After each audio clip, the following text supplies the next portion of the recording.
ហ្វូមទូតលឿនអ៊ីរ៉ង់បន្ថែមការគម្រាមកំហែងដល់ការដឹកជញ្ជូនតាមផ្លូវទឹកនៅច្រកសមុទ្រហូមូសអ៊ីរ៉ង់បានបង្ហាញពីការរឹតបន្តឹងការគ្រប់គ្រងរបស់ខ្លួនលើច្រកសមុទ្រហូមូសការអ៊ីរ៉ង់ច្រានចោលការអះអាងរបស់លោក Trump អំពីការបែកបាក់ភាពជាអ្នកដឹកនាំដោយនិយាយថាប្រជាជាតិគឺប្រលឹងតែមួយមន្ត្រីអាមេរិកមួយចំនួននិយាយថាសង្គ្រាមអ៊ីរ៉ង់ធ្វើឲ្យស្មុគស្មាញដល់ផែនការបន្ទាន់ដើម្បីការពារតៃវ៉ាន់ហ្វូមទូតលឿនអ៊ីរ៉ង់បន្ថែមការគម្រាមកំហែងដល់ការដឹកជញ្ជូនតាមផ្លូវទឹកនៅច្រកសមុទ្រហូមូសការប្រើប្រាស់ទូកតូចៗលឿនមួយហ្វូរបស់អ៊ីរ៉ង់ដើម្បីរឹបអូសកប៉ាល់កុងតឺន័រ2គ្រឿងនៅជិតច្រកសមុទ្រហូមូសអាចធ្វើឲ្យប៉ះពាល់ដល់ការលើកឡើងថាកងកម្លាំងអាមេរិកបានធ្វើឲ្យអកសកម្មដល់ការគម្រាមកំហែងផ្នែកកងទ័ពជើងទឹករបស់ខ្លួននិងបង្ហាញពីបញ្ហាប្រឈមនានាដែលកំពុងប្រឈមមុខខណៈពេលដែលកំពុងបើកផ្លូវនាំចេញប្រេងដ៏សំខាន់បំផុតមួយរបស់ពិភពលោកប្រធានាធិបតីអាមេរិក Donald Trump កាលពីថ្ងៃច័ន្ទបានទទួលស្គាល់ថាខណៈពេលដែលកងទ័ពជើងទឹករបស់អ៊ីរ៉ង់ត្រូវបានបំផ្លាញភាគច្រើននាវាវាយប្រហារលឿនរបស់ខ្លួនមិនត្រូវបានចាត់ទុកថាជាការគំរាមកំហែងច្រើននោះទេលោកបាននិយាយថានាវាណាមួយដែលចូលមកជិតការបិទផ្លូវសមុទ្ររបស់អាមេរិកដែលបានរៀបចំឡើងនៅក្រៅច្រកសមុទ្រនឹងត្រូវតែលុបចោលភ្លាមៗដោយប្រើប្រព័ន្ធសម្លាប់ដូចគ្នាដែលពងពោងនៅក្នុងសមុទ្រការីបៀននិងប៉ាស៊ីហ្វិកកន្លែងដែលការវាយប្រហារតាមអាកាសរបស់អាមេរិកបានវាយប្រហារទូកដែលសង្ស័យថាជាគ្រឿងញៀននិងសម្លាប់មនុស្សយ៉ាងហោចណាស់110នាក់ទោះបីយ៉ាងណាក៏ដោយទូកទាំងនោះមិនបានវាយប្រហារកប៉ាល់ពាណិជ្ជកម្មធំៗគ្មានអាវុធហើយក៏មិនបានប្រដាប់អាវុធច្រើនដៃដោយកងឆាបដិវត្តអ៊ីរ៉ង់បានបំពាក់កាំភ្លើងយន្តធ្ងន់ធ្ងរជើងបាញ់រ៉ុកែតនិងក្នុងករណីខ្លះមីស៊ីលប្រឆាំងកប៉ាល់ក្រុមហ៊ុនសន្តិសុខដែនសមុទ្រលយក្រិក Diablos បានប្រាប់រៃតឺថាការវាយប្រហារតាមទូកល្បឿនលឿនឥឡូវនេះបង្កើតបានជាផ្នែកមួយនៃប្រព័ន្ធគម្រាមកំហែងជាស្រទាប់រួមជាមួយនឹងមីស៊ីលដែលមានមូលដ្ឋានលើដីគោកយន្តហោះគ្មានមនុស្សបើកមីននិងការជ្រៀតជ្រាបតាមប្រព័ន្ធអេឡិចត្រូនិកដើម្បីបង្កភាពមិនច្បាស់លាស់និងការធ្វើការសម្រេចចិត្តយឺតយោងតាមអ្នកជំនាញសន្តិសុខដែនសមុទ្រប្រទេសអ៊ីរ៉ង់បានគេប្រមាណថាមានទូកទាំងនេះរាប់រយបើមិនមែនរាប់ពាន់គ្រឿងមុនសង្គ្រាមដែលជារឿយៗត្រូវបានលាក់ទុកនៅក្នុងផ្លូវរួមក្រោមដីឆ្នេរសមុទ្រមូលដ្ឋានកងទ័ពជើងទឹកឬក្នុងចំណោមនាវាស៊ីវិលលោក Corey Renslem នាយកប្រតិបត្តិនៃក្រុមសន្តិសុខដែនសមុទ្រ Dryad Global បាននិយាយថានាវាប្រហែល100គ្រឿងឬច្រើនជាងនេះអាចត្រូវបានបំផ្លាញចាប់តាំងពីសង្គ្រាមអ៊ីរ៉ង់បានចាប់ផ្ដើមនៅថ្ងៃទី28ខែកុម្ភៈការផ្លាស់ប្ដូរយុទ្ធសាស្ត្រមុនសប្តាហ៍នេះអ៊ីរ៉ង់បានពឹងផ្អែកលើការវាយប្រហារដោយមីស៊ីលនិងយន្តហោះគ្មានមនុស្សបើកដើម្បីវាយប្រហារចរាចរណ៍ដឹកជញ្ជូនជុំវិញច្រកសមុទ្រនេះដែលជាផ្លូវមួយដែលជាធម្មតាគ្រប់គ្រង 20% នៃការផ្គត់ផ្គង់ប្រេងនិងឧស្ម័នធម្មជាតិរាវប្រចាំថ្ងៃរបស់ពិភពលោកការវាយប្រហារទាំងនោះត្រូវបានបញ្ឈប់ជាមួយនឹងបទបញ្ឈប់បាញ់ថ្ងៃទី8ខែមេសាការរឹបអូសកប៉ាល់កុងតឺន័រ2គ្រឿងដោយអ៊ីរ៉ង់បានកើតឡើងបន្ទាប់ពីទីក្រុង Washington បានដាក់ការបិទផ្លូវពាណិជ្ជកម្មរបស់អ៊ីរ៉ង់តាមសមុទ្រនិងការចាប់ផ្ដើមស្ទាបចាប់កប៉ាល់ដឹកប្រេងនិងកប៉ាល់ដោតទៃទៀតដែលមានទាក់ទងជាមួយអ៊ីរ៉ង់លោក Daniel Mueller អ្នកវិភាគជំនាញនៅក្រុមហ៊ុនសន្តិសុខដែនសមុទ្រអង់គ្លេស Embry បានមានប្រសាសន៍ថា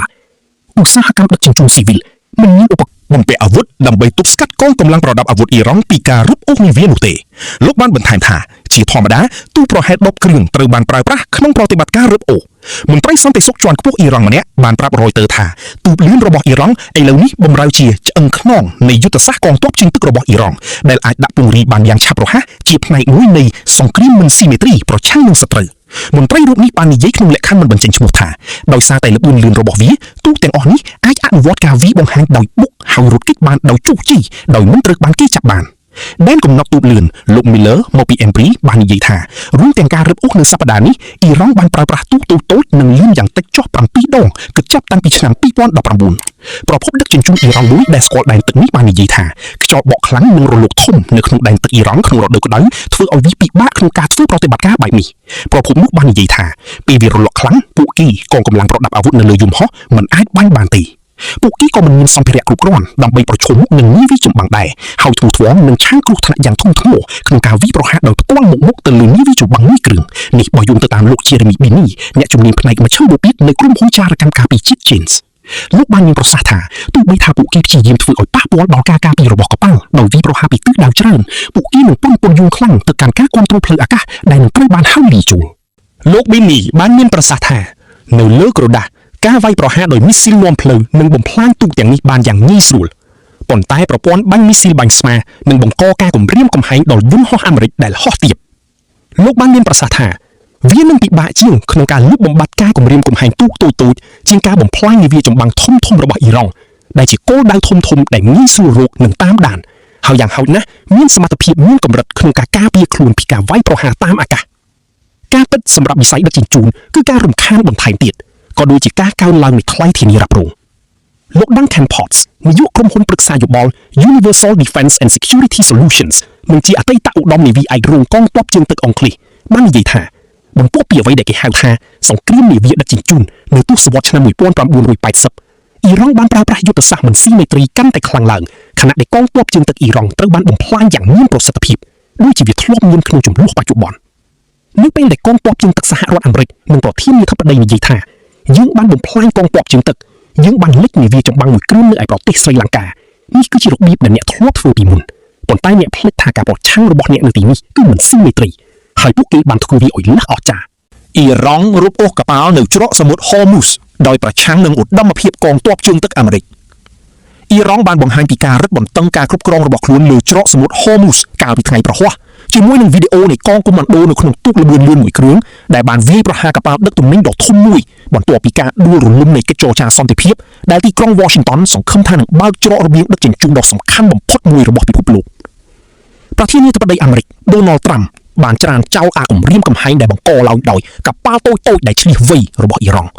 ់ហើយបានប្រាប់អ្នកយកព័ត៌មានថាលោកជឿថាទីក្រុងតេអេរ៉ង់ចង់ធ្វើកិច្ចព្រមព្រៀងមួយប៉ុន្តែថ្នាក់ដឹកនាំរបស់ខ្លួនកំពុងស្ថិតនៅក្នុងភាពចលាចលលោកត្រាំបានបន្ថែមថាលោកមិនប្រញាប់ប្រញាល់សម្រាប់កិច្ចព្រមព្រៀងនោះទេប៉ុន្តែប្រសិនបើអ៊ីរ៉ង់មិនចង់បានខ្ញុំនឹងបញ្ចប់វាដោយយោធាទូរទស្សន៍រដ្ឋអ៊ីរ៉ង់បានចាក់ផ្សាយវីដេអូពេញមួយយប់ដែលបង្ហាញពីកងទ័ពពាក់ម៉ាស់កំពុងឈប់នៅក្នុងទូកល្បឿនលឿនពណ៌ប្រផេះមួយគ្រឿងរួមជាមួយនាវា MSC Francesca ដោយឡើងជណ្ដើរខ្សែពួរទៅកាន់ទ្វារមួយនៅក្នុងទូនាវាហើយលោតចុះមកព្រមទាំងគ្រវីកំភ្លើងផងដែរវីដេអូនេះដែលបានបង្ហាញជាមួយនឹងបទភ្លេងបែបភាពយន្តសកម្មភាពនិងគ្មានការអត្ថាធិប្បាយរួមមានទស្សនវិជ្ជានៃកប៉ាល់មួយផ្សេងទៀតគឺ Epaminondas អ៊ីរ៉ង់បាននិយាយថាខ្លួនបានចាប់កប៉ាល់ទាំងពីរនៅថ្ងៃពុធដោយចោទប្រកាន់ពួកគេពីបទព្យាយាមឆ្លងកាត់ច្រកសមុទ្រដោយគ្មានការអនុញ្ញាតការរឹបអូសទូករបស់អ៊ីរ៉ង់គឺជាការរំលឹកមួយថាសហរដ្ឋអាមេរិកទោះបីជាមានយោធាខ្លាំងជាងក៏ដោយក៏កំពុងតស៊ូដើម្បីរក្សាការគ្រប់គ្រងច្រកសមុទ្រ Hormuz លោក Trump និងមន្ត្រីយោធារបស់លោកបាននិយាយថាកងទ័ពជើងទឹករបស់អ៊ីរ៉ង់ស្ថិតនៅបាតសមុទ្រប៉ុន្តែទីក្រុងតេហេរ៉ង់បានបង្ហាញថាវានៅតែអាចបង្កបញ្ហាធំៗសម្រាប់ទីផ្សារប្រេងមុនសង្គ្រាមប្រេងនិងឧស្ម័នធម្មជាតិរាវ1ភាគ5របស់ពិភពលោកត្រូវបានដឹកជញ្ជូនឆ្លងកាត់ច្រកសមុទ្រនេះការស្ទង់មតិសំខាន់ៗបានបង្ហាញនៅថ្ងៃប្រហ័សថាសេដ្ឋកិច្ចពិភពលោកកំពុងប្រឈមមុខនឹងភាពតានតឹងកាន់តែខ្លាំងឡើងពីការឆក់យុគថាមពលនៃសង្គ្រាមខណៈដែលរោងចក្រនានាកំពុងតស៊ូជាមួយនឹងការកើនឡើងនៃថ្លៃដើមផលិតកម្មនិងសកម្មភាពចុះខ្សោយសូម្បីតែនៅក្នុងវិស័យសេវាកម្មក៏ដោយសង្គ្រាមដែលបានចាប់ផ្ដើមដោយសហរដ្ឋអាមេរិកនិងអ៊ីស្រាអែលកាលពីថ្ងៃទី28ខែកុម្ភៈត្រូវបានផ្អាកចាប់តាំងពីមានបទឈប់បាញ់មួយកាលពីថ្ងៃទី8ខែមេសាសហរដ្ឋអាមេរិកនិងអ៊ីរ៉ង់បានជួបគ្នានៅប្រទេសប៉ាគីស្ថានកាលពីថ្ងៃទី11និង12ខែមេសាក្នុងការប៉ុនប៉ងបញ្ចប់អរភាពប៉ុន្តែការចរចាបានបញ្ចប់ដោយគ្មានកិច្ចព្រមព្រៀងហើយជុំទី2មិនទាន់កើតឡើងនៅឡើយទេទីក្រុងតេហេរ៉ង់និយាយថាខ្លួននឹងមិនពិចារណាបើកច្រកសមុទ្រនេះទេរហូតដល់សហរដ្ឋអាមេរិកលុបចូលការបិទផ្លូវដឹកជញ្ជូនរបស់អ៊ីរ៉ង់ដែលទីក្រុង Washington បានដាក់ចេញក្នុងពេលបទឈប់បាញ់ហើយទីក្រុងតេហេរ៉ង់ហៅថាជាការរំលោភលើបទឈប់បាញ់នោះអ៊ីរ៉ង់ក៏បានហៅការប្រហារអ៊ីស្រាអែលលើប្រទេសលីបង់ការជាកន្លែងដែលអ៊ីស្រាអែលបានចូលរួមជាមួយក្រុមហ៊ីស្បូឡាដែលគ្រប់គ្រងដោយអ៊ីរ៉ង់ថាជាឧបសគ្គដល់ការចរចាសន្តិភាពឡើងវិញលោកត្រាំបានប្រកាសនៅលើបណ្ដាញសង្គមថាអ៊ីស្រាអែលនិងលីបង់កាលពីថ្ងៃប្រហ័សបានយល់ព្រមបន្តបទឈប់បាញ់របស់ពួកគេរយៈពេល3សប្តាហ៍បន្ទាប់ពីការជួបជុំកម្រិតខ្ពស់រវាងតំណាងនៃប្រទេសទាំងពីរនៅក្នុងការិយាល័យរៀងទំនួលរបស់សេតមានលោក Trump បានមានប្រសាសន៍ថាខ្ញុំទន្ទឹងរង់ចាំនាពេលអនាគតដ៏ខ្លីខាងមុខនេះដើម្បីទទួលស្វាគមន៍នាយករដ្ឋមន្ត្រីអ៊ីស្រាអែល Bibi Netanyahu និងប្រធានាធិបតីលីបង់ Joseph Aoun វាជាកិត្តិយសដ៏ធំធេងមួយដែលបានចូលរួមក្នុងកិច្ចប្រជុំប្រវត្តិសាស្ត្រនេះទោះជាយ៉ាងណាក៏ដោយវាមិនច្បាស់ទេថារដ្ឋាភិបាលលីបង់អាចមានឥទ្ធិពលប៉ុណ្ណាលើក្រុម Hezbollah មុនពេលប្រកាសនោះអ៊ីស្រាអែលបានព្រមាននៅថ្ងៃប្រហ័សបោះថាខ្លួនបានត្រៀមខ្លួនរួចជាស្រេចដើម្បីចាប់ផ្ដើមការវាយប្រហារឡើងវិញលើអ៊ីរ៉ង់រដ្ឋមន្ត្រីក្រសួងការពារជាតិអ៊ីស្រាអែលលោក Israel Katz បាននិយាយថាអ៊ីស្រាអែលកំពុងរង់ចាំភ្លឹងឃីវពីសហរដ្ឋអាមេរិកដើម្បីបន្តសង្គ្រាមឡើងវិញដោយនិយាយថាប្រសិនបើវាធ្វើមែនខ្លួននឹងចាប់ផ្ដើមដោយកំណត់គោលដៅលើមេដឹកនាំកំពូលលោក Ayatollah Mujtaba Khamenei នឹងនាំអ៊ីរ៉ង់ត្រឡប់ទៅរកយុគសម័យងងឹតវិញការតស៊ូដើម្បីច្រកសមុទ្រលោក Trump បាននិយាយនៅសប្តាហ៍នេះថាលោកនឹងបន្តដោយគ្មានកំណត់នៅអ្វីដែលជាបទឈប់ឈ្មោះរយៈពេល2សប្តាហ៍ជាមួយអ៊ីរ៉ង់ដើម្បីអនុញ្ញាតឲ្យមានការចរចាសន្តិភាពបន្ថែមទៀតប៉ុន្តែនៅថ្ងៃប្រហ័សបោះថាលោកបានបញ្ជាឲ្យកងទ័ពជើងទឹកបាញ់សម្លាប់ទូកអ៊ីរ៉ង់ដាក់មីននៅក្នុងច្រកសមុទ្រនិងបង្កើនសកម្មភាពដ៏មីននៅក្នុងសារមួយនៅលើប្រព័ន្ធផ្សព្វផ្សាយសង្គមលោកបាននិយាយថាទីក្រុង Washington ស្ថិតនៅក្នុងការគ្រប់គ្រងទីស្រង់នៃច្រកសមុទ្រនេះដែលលោកបានពិពណ៌នាថាជាការបិទជិតយ៉ាងតឹងរឹងរហូតដល់ពេលដែលអ៊ីរ៉ង់អាចធ្វើកិច្ចព្រមព្រៀងបានក្រោយមកនៅឯសេតវិមានលោក Trump បាននិយាយថាអ៊ីរ៉ង់ប្រហែលជាបានផ្ទុកអាវុធរបស់ខ្លួនបន្តិចបន្តួចក្នុងអំឡុងពេលបទឈប់បាញ់ប៉ុន្តែយោធាអាមេរិកអាចបំផ្លាញវាចោលក្នុងរយៈពេលប្រហែល1ថ្ងៃគុំប្រញាប់ខ្ញុំអី គាត់បាននិយាយនៅពេលសួរថាតើគាត់សុខចិត្តរំចាំកិច្ចព្រមព្រៀងសន្តិភាពរយៈពេលវែងរយៈពេលប៉ុន្មានខ្ញុំចង់ធ្វើកិច្ចព្រមព្រៀងដ៏ល្អបំផុតខ្ញុំអាចធ្វើកិច្ចព្រមព្រៀងបានឥឡូវនេះប៉ុន្តែខ្ញុំមិនចង់ធ្វើបែបនោះទេខ្ញុំចង់ឲ្យវាស្ថិតស្ថេរជារហូតលោក Trump ដែលបានប្រើភាសាញុះញង់ដែលគំរាមកំហែងបំផ្លាញអ៊ីរ៉ង់និងបញ្ចប់អរិយធម៌របស់ខ្លួនបានច្រានចោលការប្រើប្រាស់អាវុធនុយក្លេអ៊ែរដោយប្រាប់អ្នកយកព័ត៌មានថាវាមិនចាំបាច់ទេពីព្រោះសហរដ្ឋអាមេរិកបានបំផ្លាញអ៊ីរ៉ង់ដោយអាវុធធម្មតាលោក Trump បានមានប្រសាសន៍ថាទេខ្ញុំមិនប្រើវាទេ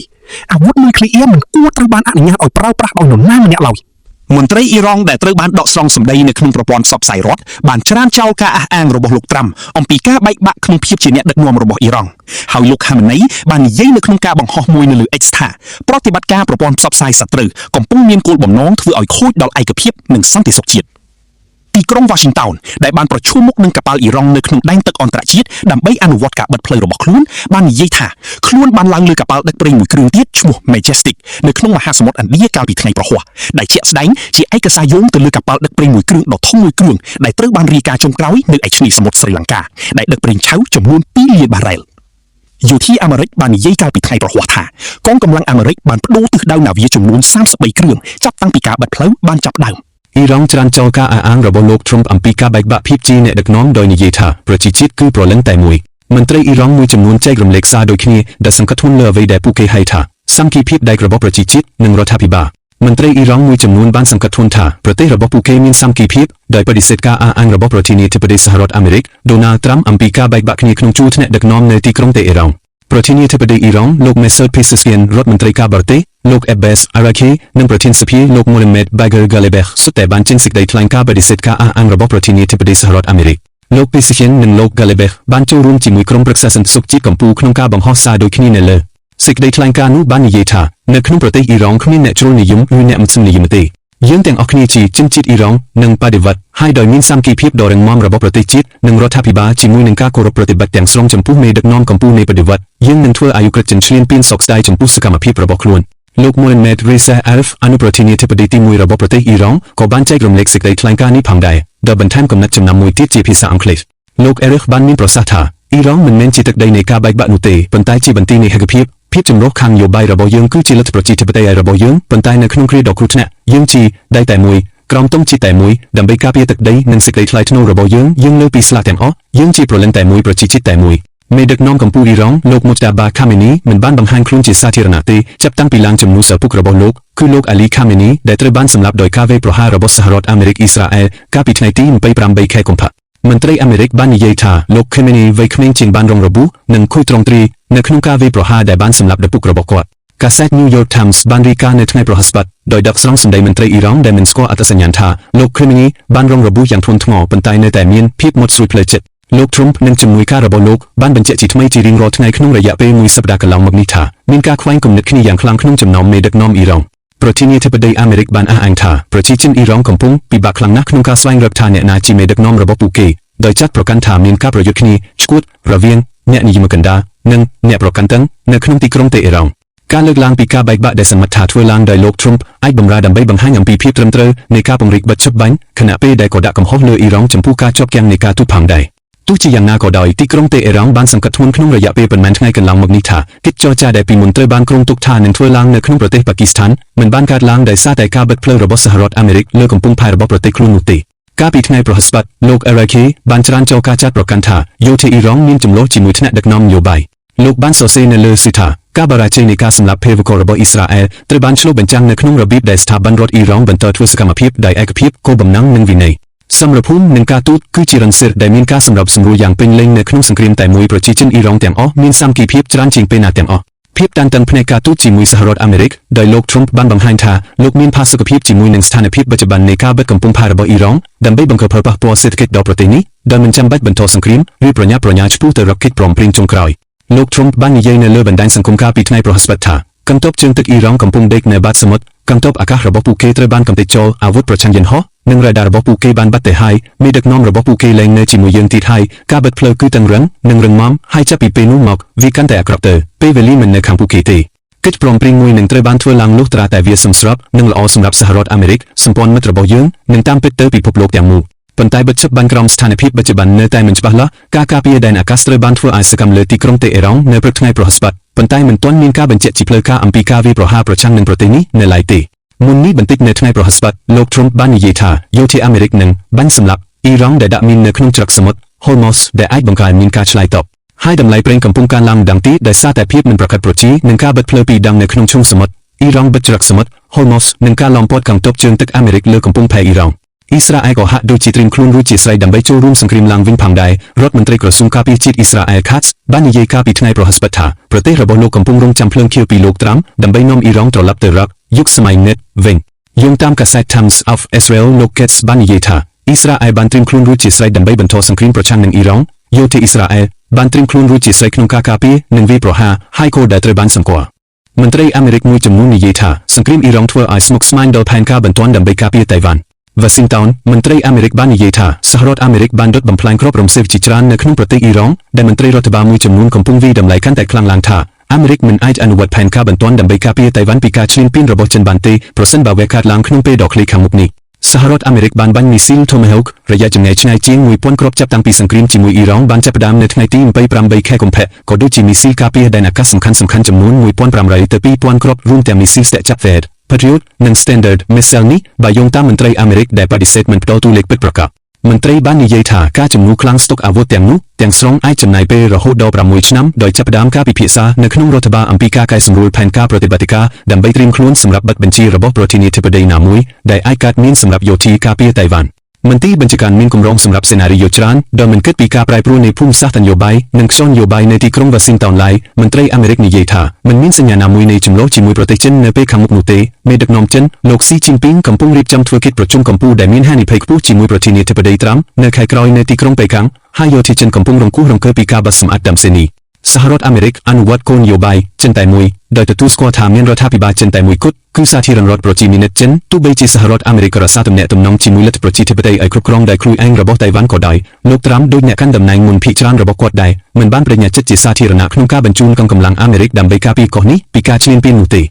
ប៉ុន្តែប្រសិនបើចំនួនកើតឡើងមន្ត្រីទាំងនោះនិយាយថាសហរដ្ឋអាមេរិកនឹងទទួលរងនូវគម្លាតអាវុធក្នុងរយៈពេលខ្លីខណៈពេលដែលខ្លួនកំពុងបំពេញបន្ថែមដែលអាចធ្វើឲ្យកងទ័ពប្រឈមនឹងហានិភ័យកើនឡើងមន្ត្រីរដ្ឋបាលផ្សេងទៀតបានអះអាងថាសហរដ្ឋអាមេរិកអាចកាត់បន្ថយពេលវេលាដើម្បីជំនួសអាវុធដោយការវិនិយោគយ៉ាងច្រើននៅក្នុងមូលដ្ឋានឧស្សាហកម្មការពារជាតិនិងការសង្កត់ធ្ងន់ថ្មីលើការផលិតអាវុធដែលមានតម្លៃទាបមន្ត្រីសហរដ្ឋអាមេរិកដែលស្គាល់ពីស្ថានភាពគ្រាប់រំសេវមិនបានរៀបរាប់លម្អិតអំពីផលប៉ះពាល់ពិតប្រាកដដែលការកាត់បន្ថយអាវុធនឹងមានលើផែនការតាក់ទងនឹងប្រទេសចិននោះទេសហគមន៍ចាស់កម្មសហរដ្ឋអាមេរិកបានវិយតម្លៃការពីខែមីនាថាទីក្រុងប៉េកាំងទំនងជាមិនចាប់ផ្ដើមសង្គ្រាមប្រឆាំងនឹងតៃវ៉ាន់នៅឆ្នាំ2027ទេហើយមិនមានពេលវេលាកំណត់សម្រាប់ការបង្រួបបង្រួមនោះទេទោះបីជាប្រទេសចិនចង់បានការគ្រប់គ្រងអធិបតេយ្យភាពពេញលេញនៃកោះនេះនៅឆ្នាំ2049ដែលជាខួបលើកទី100នៃការបង្កើតសាធារណរដ្ឋប្រជាមានិតចិនក៏ដោយមន្ត្រីជាន់ខ្ពស់អាមេរិកមួយចំនួនបានច្រានចោលគំនិតដែលថាសហរដ្ឋអាមេរិកមិនទាន់ត្រៀមខ្លួនរួចរាល់សម្រាប់ចំនួនរយៈពេលខ្លីជាមួយប្រទេសចិនហើយថាការបាត់បង់គ្រាប់រំសេវប៉ះពាល់ដល់ការត្រៀមខ្លួនរបស់ខ្លួនឧត្តមនាវីXamal Pepperellមេបញ្ជាការកងទ័ពអាមេរិកនៅ Pacific ដែលនឹងទទួលខុសត្រូវក្នុងការអនុវត្តសង្គ្រាមនៅក្នុងសក្ខីកម្មរបស់សភាកាលពីថ្ងៃអង្គារបាននិយាយថាសង្គ្រាមអ៊ីរ៉ង់កំពុងផ្ដល់បទពិសោធន៍ប្រយុទ្ធដ៏មានតម្លៃដល់កងទ័ពអាមេរិក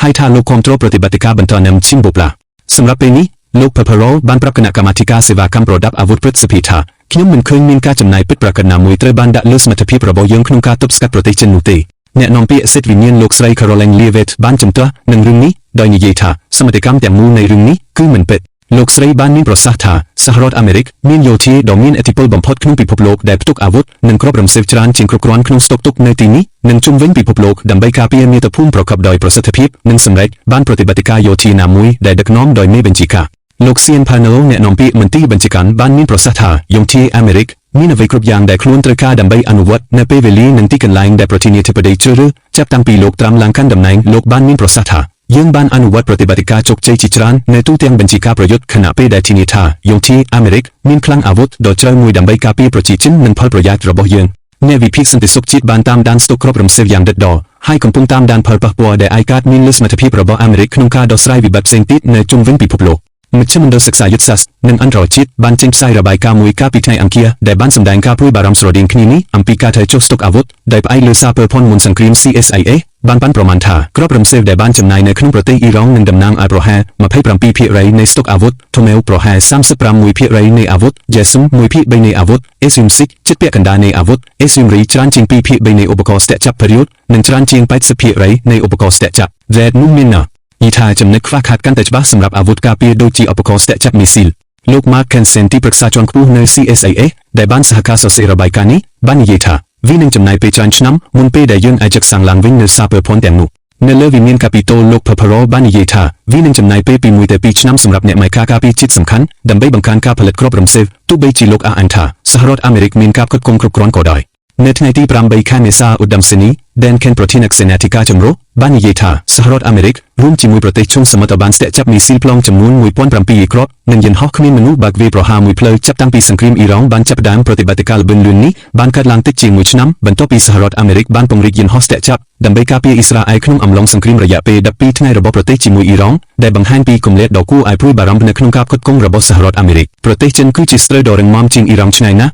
យោងតាមរបាយការណ៍របស់ក្រសួងការពារជាតិខែធ្នូឆ្នាំ2025ប្រទេសចិនមានក្បាលគ្រាប់នុយក្លេអ៊ែរជាង500គ្រាប់និងកម្មវិធីមីស៊ីលប្លង់អន្តរទ្វីបដែលកំពុងពង្រីកខ្លួនអ្នកវិភាគកាត់សម្គាល់ថាទីក្រុងប៉េកាំងក៏មានកម្មនាវាយន្តហោះគ្មានមនុស្សបើកយោធាកាន់តែច្រើនឡើងផងដែរអ្នកជំនាញជឿថាសហរដ្ឋអាមេរិកមានខ្លាំងអាវុធនុយក្លេអ៊ែរធំជាងរបស់ប្រទេសចិនទៅទៀតយ៉ាងណាក៏ដោយអាវុធនុយក្លេអ៊ែរនិងអាវុធដទៃទៀតរបស់ប្រទេសចិនលាយឡំជាមួយនឹងខ្លាំងអាវុធឆ្លងទប់ជើងទឹកដ៏ច្រើនសន្ធឹកសន្ធាប់និងកម្លាំងជើងគោកដ៏ច្រើនសន្ធឹកសន្ធាប់ធ្វើឲ្យសង្គ្រាមណាមួយរបស់សហរដ្ឋអាមេរិកដើម្បីការពារតៃវ៉ាន់ស្ថិតក្នុងចំណោមប្រតិបត្តិការដែលមានហានិភ័យបំផុតដែលមន្ទីរបញ្ជាការរក្សាផែនការសង្គ្រោះបន្ទាន់របាយការណ៍នេះបានបង្ហាញថាជំរឿនរបស់ចិនក្នុងការបង្រួបបង្រួមតៃវ៉ាន់ដោយបង្ខំទៅនឹងដីគោករួមមានការឈ្លានពានលើគោលការណ៍វាយប្រហារដោយអាវុធនិងឯជាការបិទផ្លូវសមុទ្រល្បែងសង្គ្រាមដែលដំណើរការដោយក្រុមអ្នកគិតរបស់សហរដ្ឋអាមេរិកបានរកឃើញថាការប្រយុទ្ធគ្នាលើកោះតៃវ៉ាន់នឹងមានភាពខុសខើដែលនាំឲ្យមានការបាត់បង់កងទ័ពអាមេរិកចិននិងសម្ព័ន្ធមិត្តរាប់ម៉ឺននាក់ក៏ដូចជាក្បាលរាប់សិបគ្រឿងនិងយន្តហោះរាប់រយគ្រឿងអ្នកវិភាគនិយាយថាខ្លាំងស្តុកគ្រាប់រំសេវយ៉ាងច្រើនរបស់អាមេរិកគឺមានសារៈសំខាន់ណាស់សម្រាប់ការទប់ទល់នឹងមីស៊ីលជាច្រើនប្រភេទរបស់ចិន